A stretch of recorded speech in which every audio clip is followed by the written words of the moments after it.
माता रमाई, स्त्रियांसाठी शिक्षणाचे द्वार खुली करणाऱ्या सावित्रीबाई फुले, पहिल्या महिला शिक्षिका फातिमा शेख, स्वराज्य संस्थेचे जनक छत्रपती शिवाजी महाराज, हिंदू धर्मासाठी आपल्या प्राण देणारे छत्रपती संभाजी महाराज आणि या दोन्ही छत्रपतींना मार्गदर्शन करणाऱ्या जिजाऊ माता या सर्वांना मी प्रथम अभिवादन करतो. काही दिवसापूर्वी छावा हा चित्रपट भारताच्या कानाकोपऱ्यात प्रदर्शित झाला आणि आज बॉक्स ऑफिसवर प्रचंड धुमाकूळ झालेला आहे आणि हा चित्रपट सर्व नागरिकांना एकच संदेश देत आहे. जीवन एक अमर कहानी है, जीवन एक अमर कहानी है, अक्षर अक्षर पढ़ लेना. जीवन एक अमर कहानी है, अक्षर अक्षर पढ़ लेना. शौर्य अगर कभी सो जाए तो मराठों का इतिहास पढ़ लेना. मराठ्यांचा इतिहास म्हणजे छत्रपती शिवाजी महाराजांचा इतिहास. आज आपला देश धर्म सुरक्षित आहे याचं कारण आहे फक्त छत्रपती शिवाजी महाराज. 1630 या काळामध्ये एक छोटंसं बाळ आईच्या गर्भात वाढत होतं आणि आई जिजाऊ त्याला सांगत होत्या, बाळा चारी बाजूला गुलामगिरीचा अंधकार पडलेला आहे, ज्ञान कलंकित झालेला आहे, तारुण्य दिशाहीन झालेला आहे, स्त्रियांच्यावर अन्याय वाढलेला आहे, शेतकऱ्यांच्यावर अन्याय वाढलेला आहे आणि देश धर्म हे सर्व संपुष्टात आलेलं आहे. बाळा तुला या पृथ्वीवर लवकर जन्म घ्यायचा, तुला रामकृष्णाचा अंश बनून तुला मनुष्याचा अवतार बनून राक्षसांचा नाश करायचा आणि हा भगवाचा रक्षक करता म्हणून तुला जन्माला यायचं. आणि तुझा तरी हा आवाज परमेश्वरानं ऐकला आणि 19 फेब्रुवारी 1630 या दिवशी शिवनेरीवर छत्रपती शिवाजी महाराजांचा जन्म झाला आणि सगळीकडे आनंद झाला. छत्रपती जन्मामुळे सगळीकडे आनंद होता आणि या बाळाला पहिला श्वास मिळालं ते आईच्या मांडीचं आणि आईच्या अश्रूने त्या बाळाला अभिषेक केला. आईच्या मायेनं आणि तुझ्या आईच्या संस्कारानं ते बाळ हळूहळू पुढे येऊ लागलं आणि जमिनीची माती सांगू लागली, स्वराज्य तोरण काढे, मराठी पाऊल भरते पुढे आणि मराठी पाऊल पुढे सरकू लागलं. आणि हा प्रसंग असताना महाराष्ट्रामध्ये अनेक सरदार होते, अनेक सरदारांच्याकडे ताकदी होती, पण कुणाकडे हा स्वराज्य निर्माण करायची इच्छा नव्हती. प्रत्येक जण स्वार्थाने बघितलेला होता आणि फक्त मोगलांची चाकरी हाच त्यांचा ध्येय होता.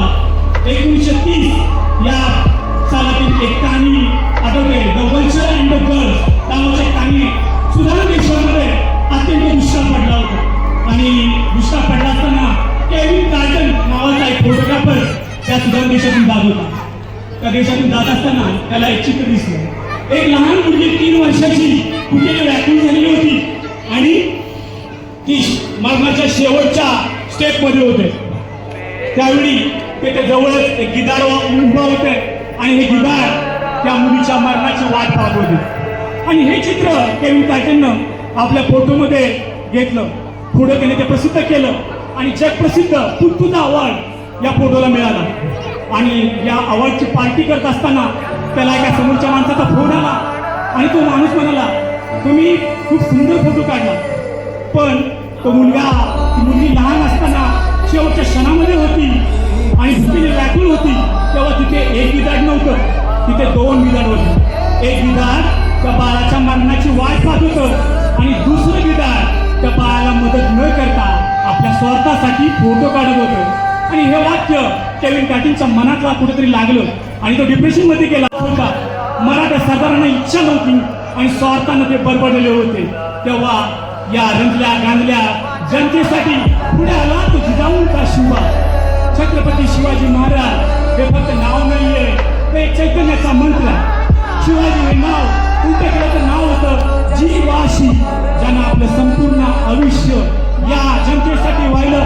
ते छत्रपती शिवाजी महाराज महाराजांनी जनतेवर अतोनात प्रेम केलं आणि तेवढंच प्रेम जनतेने केलं.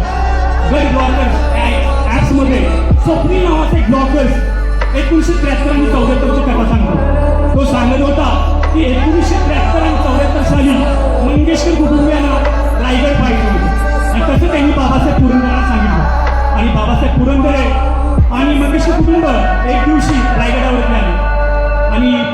असे पुरंदरांना वेगवेगळी स्थळं दाखवायला सुरुवात केली, त्याचा इतिहास सांगायला सुरुवात केली आणि हे ऐकून सर्व मंगेशकर कुटुंब मंत्रमुग्ध झाले. लता दिदींनी 1950 पासून छत्रपती शिवाजी महाराजांची अनेक गीते गायली होती, त्यामुळे त्यांची अतूट श्रद्धा शिवाजी महाराजांविषयी होती. बघता बघता ते समाधीजवळ गेले. जिजाऊंनी ती समाधी पाहिली आणि डोळे मिळले आणि हे हिंदू नरसिया प्रभो नमो शिवाजी राजा असं म्हणून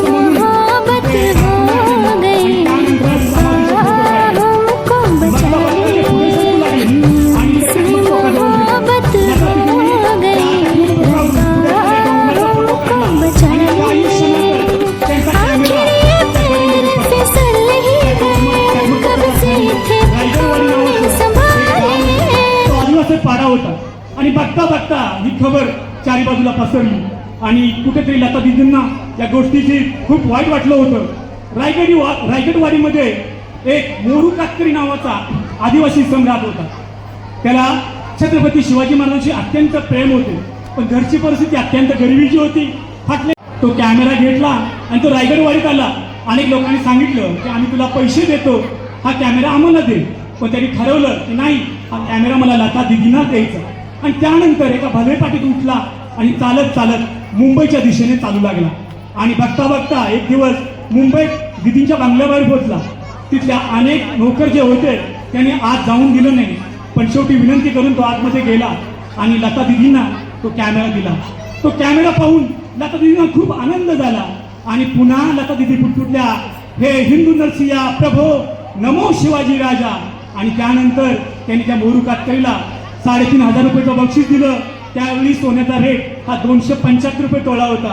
आणि आज देखील रायगडवाडीमध्ये मंगेशकर कुटुंब मोरू कातकरीच्या घरी मिठाई पाठवतं. आणि अशा तऱ्हेनं अनेक लोक छत्रपती शिवाजी महाराजांचं प्रेम करत होते. शिवाजी महाराज हे फक्त इतिहासाच्या पानापुरतं जिवंत नाही आहे, तर प्रत्येक माणसाच्या मनामनात आणि त्या जिवंत आहे. छत्रपती शिवाजी महाराजांचा इतिहास हा निश्चितच आपल्यासाठी प्रेरणादायी आहे. संत तुकाराम महाराज एका ठिकाणी म्हणतात, शिव तुझं नाव ठेवले पवित्र, छत्रपती सूत्र विश्वासाठी. संत तुकाराम महाराज आपल्या अभंगातून मानवतेचा संदेश देतात, त्याचबरोबर ते पर्यावरणाचा संदेश देतात. ते एका ठिकाणी असं म्हणतात, वृक्षवल्ली आम्हा सोय रे, आणि असं सांगून ते पर्यावरणाचा संदेश देतात. हा संदेश कुठेतरी छत्रपती शिवाजी महाराजांनी तंतोतंत पालन केलेलं आपल्याला दिसतं. इतिहास तज्ञ आणि वनस्पती शास्त्रज्ञ प्र के घाणेकर हे एका ठिकाणी सांगतात की छत्रपती शिवाजी महाराजांना सह्याद्री किल्ल्याचा खूप अभ्यास होता, त्याचबरोबर तिथे असणाऱ्या वनस्पतींचा देखील त्यांना खूप अभ्यास होता. त्यांनी वयाची 25 वर्ष ती राजगडावरती काढली होती. आणि राजगडावरती महत्वाचं म्हणजे कारवी नावाची वनस्पती होती. ही वनस्पती राजगडावरच्या अनेक ठिकाणी आहे. त्या वनस्पतीचं वैशिष्ट्य असं आहे की ज्यावेळी जमिनीची धूप होते पावसाळ्यामध्ये, त्यावेळी ती जमिनीची धूप थांबवते. त्यांनी ह्या वृक्षाची लागवड अनेक गडावरती करून घेतली. कारवी या वृक्षाचं वैशिष्ट्य असं आहे की त्याला 8 वर्षानं फुलं येतात आणि 8 वर्षानं मध लागतो, पण हा मध अत्यंत आयुर्वेदिक असतो.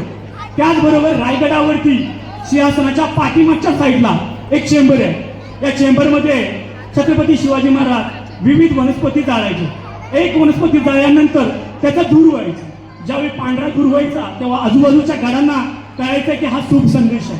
काही वनस्पती जाळल्यानंतर काळा धूर व्हायचा, त्यानंतर आजूबाजूच्या गडांना कळायचं की अशुभ संदेश आहे. अशा रीतीने अनेक वनस्पतीचा वापर ते संदेश देण्यासाठी करत होते. रायगडावर भवानी पेठेच्या टोकाजवळ त्यांनी बोरू नावाच्या गवताची लागवड केली होती. या गवताचं वैशिष्ट्य असं की तिचा लेखनासाठी उपयोग व्हायचा. राजगडावर खुळखुळा नावाची वनस्पती प्रचंड प्रमाणात आहे. या वनस्पतीचं वैशिष्ट्य असं आहे, त्यातली जर बिया कोंबड्यांना खायला दिल्या तर कोंबड्या मरतात. छत्रपती शिवाजी महाराज या बियांचा उपयोग विष प्रयोगासाठी करायचे. त्याचबरोबर त्यांनी अनेक सैनिकांना युद्धात जर जखमा झाल्या तर कोणत्या वनस्पती वापरायचा याची सुद्धा शिकवण दिली होती. आज ऑक्टोबर-नोव्हेंबर महिन्यामध्ये गुहागर या ठिकाणी समुद्राच्या किनारी निळ्या रंगाचा प्रकाश दिसतो, कारण लॉक्टिना नावाची वनस्पती त्या भागात वाढते. जेव्हा समुद्राच्या लाटा येतात आणि त्या वनस्पतीशी संयुक्त होतात त्यावेळी निळ्या रंगाचा कलर तयार होतो. भीमाशंकर सारख्या भागात ज्योतिवन नावाची वनस्पती उगवते आणि या वनस्पतीची पानं ही रात्रीची चमकतात, कारण त्यातून पिओफोर नावाचं द्रव्य बाहेर पडतं आणि त्यामुळे प्रकाश तयार होतो. पण जी प्रक्रिया काजव्याच्या शरीरात होते तीच प्रक्रिया त्या वृक्षामध्ये घडते.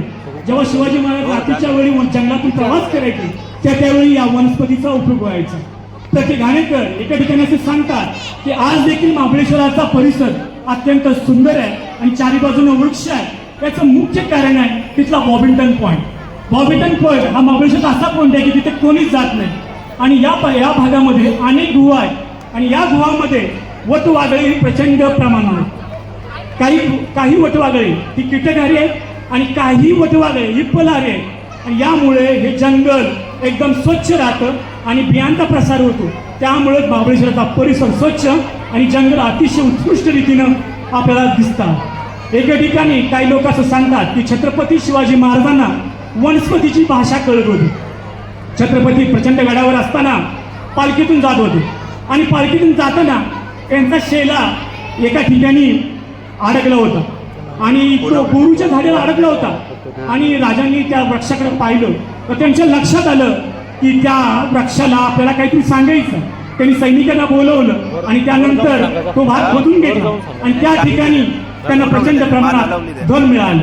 अशा रीतीने परमेश्वराची प्रचंड कृपा ही शिवाजी महाराजांची होती आणि शिवाजी महाराजांनी देखील परमेश्वरासाठी खूप काही केलं. ज्या वेळी त्यांना संधी मिळाली त्यावेळी त्यांनी अनेक मंदिरं बांधली. ही गोष्ट आहे 1668 सालाची. छत्रपती शिवाजी महाराज जेव्हा गोवा बॉर्डरवर गेले होते तेव्हा तिथल्या एका गुप्तवेरानं नरवे गावची एक बातमी घेऊन तिथे आला. नरवे हे गाव उत्तर गोव्यामध्ये आहे आणि त्या गोव्यामधली ती बातमी तो घेऊन आला. त्याने असं सांगितलं की या गावामध्ये एक विहीर आहे आणि या विहिरीच्या शेजारी एक मोठी शंकराची पिंड आहे, पण पोर्तुगीज लोक त्या पिंडीवर चढून पाणी भरतात. ही गोष्ट ऐकून शिवाजी महाराज थक्क झाले. त्यांनी त्या पुरुषाला सांगितलं की तू जा आणि त्या गोष्टीची माहिती घेऊन ये. त्यानंतर तो परत गेला आणि त्यानंतर त्याने एक बातमी आणली. त्याने सांगितलं की इसवी सन पूर्वाच्या काळात साधारण महाभारताच्या काळामध्ये भीमानं सप्तकोटेश्वरी मंदिरात याच मंदिरात पूजा केली होती आणि यज्ञ केलं होतं आणि त्यानंतर जरासंधाचा वध केला होता.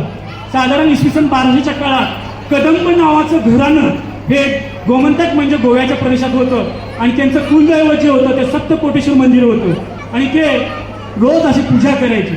साधारण 1570 नंतर पोर्तुगीज ह्या त्या भागात आले आणि तिथलं सप्तकोटेश्वराचं मंदिर त्यांनी फोडून टाकलं आणि तिथली मूर्ती उकळून ही विहिरीजवळ आणून ठेवली आणि याची सोय अशी केली की कोणी जर पाणी भरायला गेलं तर त्या मूर्तीवर पाय घेऊन वर जायचं. तेव्हा शिवाजी महाराजांनी ठरवलं की या मंदिराची स्थापना आपण पुन्हा करायची. शिवाजी महाराजांनी त्या गावावर हल्ला केला, पोर्तुगीजांना पळवून लावलं आणि ती शंकराची पिंड तिथून काढली आणि स्वच्छ धुवून घेतली. त्यानंतर सैनिकांना आदेश दिला की हे मंदिर पुन्हा उभा करायचं आणि काही महिन्यानंतर हे मंदिर त्या ठिकाणी पुन्हा उभा राहिलं. एक दिवस एक शुभमुहूर्त शिवाजी महाराजांनी काढला आणि शिवाजी महाराज त्या ठिकाणी आले तर मंदिर फुलांनी अत्यंत सजवलेलं होतं. चारी बाजूनी सनई चौघडे वाजत होते आणि शिवमंत्र गायला जात होतं. शिवाजी महाराजांनी ती मूर्ती हातामध्ये घेतली आणि ज्या जाग्यावरती होती त्या जाग्यावर ठेवली. त्यानंतर घंटेचा नाद केला आणि प्रचंड आवाज केला, ओम पार्वती पतये नम हर हर महादेव अशी घोषणा दिली आणि ही घोषणा सर्व बाजूनं पसरली गेली. ही सर्व घोषणा चारी बाजूनं पसरली गेली आणि आपल्याला त्या ठिकाणी दिसलं आणि सर्वजण म्हणू लागले, राजे तुम्ही होतात म्हणून दिसले आम्हाला मंदिरावरचे कळस. राजे तुम्ही होतात म्हणून दिसले आम्हाला मंदिरावरचे कळस आणि दारापूरची तुळस. आज ही भरून राहिली सुवासनीची कपाळ आणि आम्हाला आज ही दिसते स्वराज्याची सकाळ. आज कधी वेळ मिळाला तर शिवछत्रपतींनी पुन्हा स्थापन केलेल्या मंदिरांना भेट द्या. तिथल्या पायऱ्यांच्यावर मस्तक टेका, तिथल्या दगडांना स्पर्श करा आणि देवळाच्या बाहेर असणारा जो बेल भंडारा हातामध्ये घ्या आणि हवेत उचला. तो दूरवर हवेत जाईल आणि पुन्हा घोषणा देईल, जय भवानी जय शिवाजी, जय भवानी जय शिवाजी. एवढ्या वेळ मी माझी भाषण संपवतो. जय हिंद जय महाराष्ट्र.